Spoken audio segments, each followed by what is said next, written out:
내 머리가 두통이 있구나. 내가 어지럽구나. 저 차가 끼어들어서 내 마음이 분노를 하는구나. 내 마음이 후회를 하고 있구나. 내 마음이 불안해하고 있구나. 그리고 내가 우울한 상태에 있구나. 여기까지는 사실이에요. 일어나고 있는 사실이기 때문에 여기까지는 표현을 해줘야 돼요. 이것조차 무시하려고 하면 이건 강력한 저항에 부딪히게 되어 있습니다. 독려하지 않고 표현만 하면 거기서 끝이에요. 그 사건이 그렇게 오래 지속되지 않습니다. 삶을 어떻게 대했을 때 쉽게 그 시각을 유지할 수 있냐?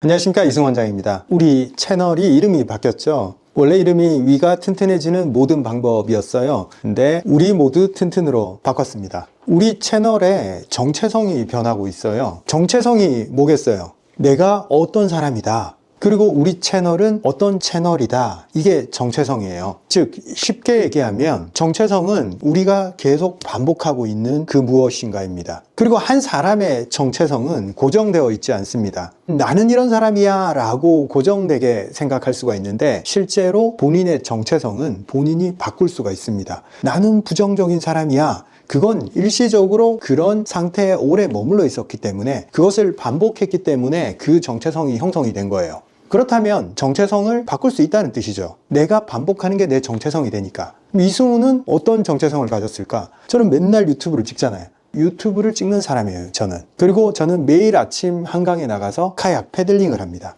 저는 제 자신을 배 타는 사람이라는 정체성으로 정의를 내리고 있습니다. 제가 매일 하는 게 제 정체성이에요. 그리고 우리 채널 같은 경우에 원래 위에 대한 얘기만 주구장창 했습니다. 그런데 채널의 성격이 많이 바뀌었죠. 예전부터 봐오셨던 분들은 이제 굉장히 다양한 주제에 대해서 이야기를 꺼내는구나 이렇게 느끼실 거예요. 그래서 예전에 저희 채널명 위를 치료하는 한의사가 운영하는 채널 이런 정체성을 가졌습니다. 저희 채널이. 그런데 그 예전의 정체성이 현재 저희 채널이 하는 활동을 담지 못하는구나. 그리고 우리의 정체성이 그 사이에 많이 변했구나 이걸 느끼고 이름을 바꾸게 되었습니다. 이름은 우리 모두 튼튼.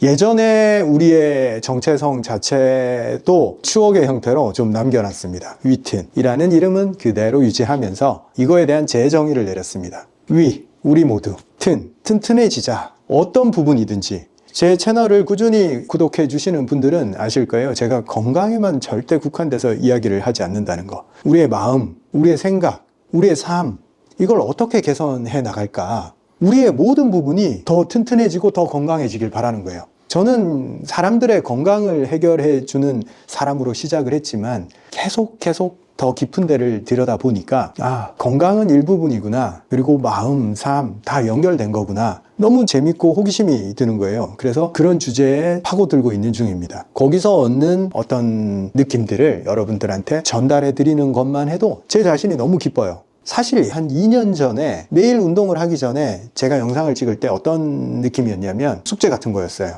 오늘은 무슨 주제로 찍을까? 소재 고갈에 시달렸어요. 했던 얘기 또 해야 되네? 그리고 이번엔 또 어떤 얘기 할까? 책을 몇 권을 읽고 영상 한두 개가 나오는 힘들게 좀 뽑아내는 그런 시절이 있었습니다. 근데 제가 운동을 하고 내 자신이 좀 충만해지고 두려움이 사라지고 걱정이 사라지고 불안이 사라진 지금에는 이 소재라는 게 따로 없어요. 그냥 제가 하고 싶은 얘기들이 속에 많아요. 그래서 뭐부터 말씀드릴까 이걸 고민하는 정도입니다. 그리고 유튜브를 통해서 저는 제 삶을 실험을 하고 있고 도대체 이 계단 오르기라는 단순한 행동을 사람들한테 전달했을 때 얼만큼 많은 사람들이 이걸 실천에 옮길까? 그리고 거기서 이 사람들은 무엇을 얻을까? 저한테는 이 유튜브가 너무너무 재밌는 실험 공간이에요. 사회 실험이고 제 자신에 대한 실험이에요. 실험 얘기가 나왔으니까 이 부분에 대해서 제가 조금 더 말씀을 드릴게요. 오늘 아침에 제가 배를 타면서 그 주제에 대해서 집중해서 생각을 해봤는데 삶에서 일어나는 일들 있죠. 오늘 어떤 사람 때문에 화가 났어. 그리고 내가 몸이 안 좋아서 미래에 어떻게 될까 막 불안해. 불안에 의해서 검사를 하고 어떤 치료를 할까 막 검색도 하고 그러는 상태에 있어요. 그리고 삶이 무기력해져서 왜 사는지 삶의 즐거움이 뭔지를 찾지 못하는 경우도 있고 그리고 자기 자신의 공허함을 메꾸기 위해서 과시하는 그런 말들. 저 자신도 문득문득 그런 말들을 쓰고 많은 사람들이 자기 자신의 결핍을 어떻게든 채워 넣으려고 자랑거리를 많이 모으는구나. SNS, 인스타. 끊임없이 사람들은 자랑을 하고 싶어 하죠. 충만감을 어떤 식으로든 채워 넣기 위해서 뭔가 물건을 샀을 때 그 충만감. 그걸 느끼기 위해서 또 사고 또 사고 또 사면서 사람들한테 나 이런 사람이야 라고 내보이고 싶어 하죠. 그 과정에서 고통이 따라옵니다. 잠깐의 즐거움이 존재하다가 그 다음에는 또 고통이 따라와요. 내가 삶에서 무엇 때문에 화가 났을 때 그걸 계속 반복을 하게 됩니다. 비슷한 패턴으로. 어떤 불안이 있을 때 그 불안은 오늘 하루 만의 일이 아닙니다. 오늘 일어나고 내일 일어나고 또 계속 반복을 하고 있어요. 우리가 어떤 사람이 그런 고통에 처해 있을 때 내 주변 사람들이 옆에서 조언을 해줄 때 어떻게 해줍니까? 그 사람보다는 객관적으로 생각을 하죠. 누구누구야, 그거는 이렇게 한번 생각해 보는 건 어때? 지금 거기에 너무 푹 빠져서 헤어나오지를 못하니까 한 발 물러나서 한번 생각해 보는 게 어때? 이렇게 조언을 하죠. 사람들은 타인한테는 지극히 객관적으로 판단하고 조언을 해줄 수가 있어요. 그런데 본인 자신한테 그게 되던가요? 내 자신의 문제에 대해서 객관화를 시킬 수 있었던가요? 내 문제는 예외사항 같아. 내 문제는 객관화가 잘 안 돼. 이건 세상에서 너무 큰 문제여서 쉽게 객관화가 안 되고 헤어나오지를 못합니다. 그래서 누군가는 조언을 해줄 수는 있지만 막상 그 입장에 들어갔을 때는 다들 헤어나오지를 못해요. 삶의 문제들은 대부분 내 마음속에 어떤 고통이 일어나면서 발생을 합니다. 외부의 어떤 사건보다는 그 사건을 해석하고 내 마음속에 고통의 형태로 정착을 시킵니다. 그래서 그 고통에서 헤어나오지 못하고 힘들어하는 거죠. 가까운 예로 어떤 사람이 여기에 무지막지한 통증이 있다고 생각해 봅시다. 그 사람은 이 통증만 없으면 난 참 행복해질 것 같아. 이 통증이 나를 힘들게 하고 나를 불행하게 해 라고 생각을 해요. 그래서 이 고통의 원인이 이 통증이라고 생각을 해요. 누가 봐도 그게 맞는 것 같잖아요. 그런데 한번 생각해 봅시다. 다른 사람이 만약에 똑같은 강도의 통증을 느꼈을 때 그 사람이 느끼는 고통의 강도가 똑같을까요? 고통의 강도가 당연히 다릅니다. 예를 들면 전투 현장에 있는 어떤 군인이 손톱이 하나 빠졌어. 지금 총알이 막 날라오고 하는데 이거 지금 손톱 빠진 거가 중요해요? 안 중요해요? 지금 목숨이 왔다 갔다 한단 말이에요. 그래서 이건 신경 안 쓰고 내가 해야 될 일에 집중을 한단 말이에요. 그런데 일상생활을 하는 사람한테 있어서 손톱이 하나 빠지면 너무 큰 고통이야. 그래서 그 고통이 한참 가겠죠. 어떤 상황에 있느냐에 따라서 받아들이는 정도가 다를 수밖에 없어요. 제가 극단적으로 얘기를 했지만 모든 사람이 받아들이는 방식은 다 다르다. 그래서 어떤 종류의 고통이든 객관적으로 바라볼 수만 있으면 그 감정에 오래 빠져 있지 않을 수가 있다라고 말씀드릴 수 있습니다. 그러면 그 고통을 어떻게 바라볼 거냐? 실제 이게 아픈데 이게 없는 사실이 아닌데 이걸 어떻게 객관적으로 바라보고 이거에 빠져들어서 슬퍼하지 않을 수 있을 것이냐? 일단 어떻게 해야 되냐면 객관화를 하는데 어떤 식으로 하냐면 일어나는 현상만 일단 그대로 말로 한번 뱉어주세요. 아, 내 팔이 아프구나. 내 머리가 두통이 있구나. 내가 어지럽구나. 저 차가 끼어들어서 내 마음이 분노를 하는구나. 내 마음이 후회를 하고 있구나. 내 마음이 불안해하고 있구나. 그리고 내가 우울한 상태에 있구나. 여기까지는 사실이에요. 일어나고 있는 사실이기 때문에 여기까지는 표현을 해줘야 돼요. 이것조차 무시하려고 하면 이건 강력한 저항에 부딪히게 되어 있습니다. 그래서 사실을 인지하는 데까지는 해야 돼요.